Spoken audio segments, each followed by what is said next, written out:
ပတ်စံတပြားမှမကုန်မဲနဲ့စီးချိုတက်တာမဲ့နီလန်းလေးကိုပြောပြပေးခြင်းနဲ့ဒါကြောင့်မို့လို့ကိုယ့်ရဲ့တငယ်ချင်းတွေထဲမှာစီးချိုသွေးတို့ရှိနေတယ်ဆိုလို့ဆိုရင်ဒီဗီဒီယိုလေးကိုပြန် share ပေးသားဖို့လဲမမေ့နဲ့အောင်တော့စီးချိုလို့ကြားလိုက်တာနဲ့မြန်မာနိုင်ငံတဝန်းလုံးမှာဆိုလို့ဆိုရင်ကလေးရအစ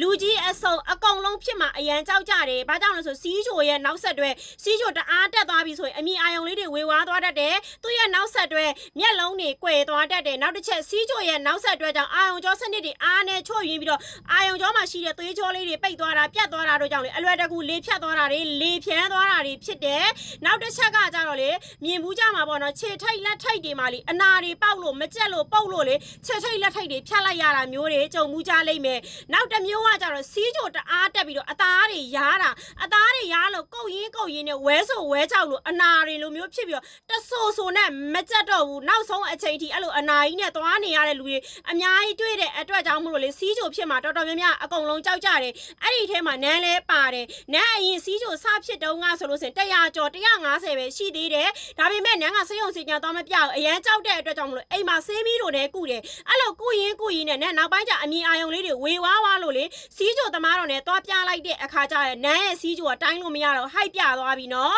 အဲ့လိုဟိုက်ပြသွားပြီအိမ်ပြန်လာတဲ့အချိန်ကလေကိုတွေးလိုက်တာငါတက်ဆိုးတောင်ရှည်ပါမလားနော်ဒီအသက်အရွယ်လေးနဲ့ငါစီးချိုအဲ့တော့တောင်တက်တာငါဘာလုံးသိလဲဆိုထမီးနေနော်ပြီးတော့စီဟင်းနေအာဟာရတွေအကုန်လုံးဖြတ်ချလိုက်တဲ့အထိဖြတ်ချလိုက်တော့လေမခံစားနိုင်ဘူးဒီယောဂဝေနာဆိုရဲ့နောက်ပြီးတော့အဲ့ယောဂကိုတက်တာအောင်ပေးလိုက်တဲ့အင်္ဂလိပ်ဆေးတွေရဲ့အချိန်ကြောင့်လူကလေစိတ်ထောင်းကိုကြီးဘုံကိုကျသွားတာဗောခန္ဓာကိုယ်အစာတွေလုံးဝကိုမှပိန်ချုံသွားတဲ့အဆင့်ထိရောက်သွားတယ်အဲ့တော့အခုဆိုလို့ရှိရင်ကြည့်နော်နန်းကိုကြည့်လိုက်တာယောဂတဲ့ရုပ်တောင်မပေါက်တော့ဘူးစီးချို900ကျော်ဟိုက်ပြနေရကနေအခုစားကျင်ရစားထမင်းစားပြီး2နာရီနောက်ပိုင်းချိန်100ကျော်ဝင်းကျင်ထိလုံးဝကိုမှမတက်တော့ဘူးအဲ့တော့နန်းလေစီးချိုဖြစ်ခါမှာတိတာစီးချိုသမားတွေကဘာကြောင့်ဆေးရုံဆေးကန်းကိုမသွားချင်တာလဲဆိုရင်စီးချိုဖြစ်လာပြီးဆိုရင်ပတ်စံကုန်တဲ့ယောဂတစ်ခုလိုပဲတော်တော်များများကအကုန်လုံးသိထားတယ်နော်တကယ်လဲပတ်စံကုန်ပါတယ်နော်အဲ့တော့လေသူတို့ကငွေကြေးရဲ့အခက်အခဲကြောင့်အဲ့ဒီစီးချိုကိုဆေးရုံမှာသွားမပြဘဲနဲ့အိမ်မှာဆေးမီးတို့တွေနဲ့ကုကြတာအဲ့ကနေတဖြည်းဖြည်းနဲ့ပိုဆိုးပြီးတော့လေဖြတ်သွားတာတွေမျက်စိတွေကွယ်သွားတာတွေနောက်တစ်ချက်နေတွေပြင်းလာအောင်ကြောတွေပြတ်သွားတာတွေဖြစ်တယ်ဒါကြောင့်မို့လို့အဲ့ဒီစီးချိုကိုပတ်စံတပြားမှမကုန်မဲနဲ့လေလုံးဝကိုမှတတ်တာတဲ့နီလန်းလေးကို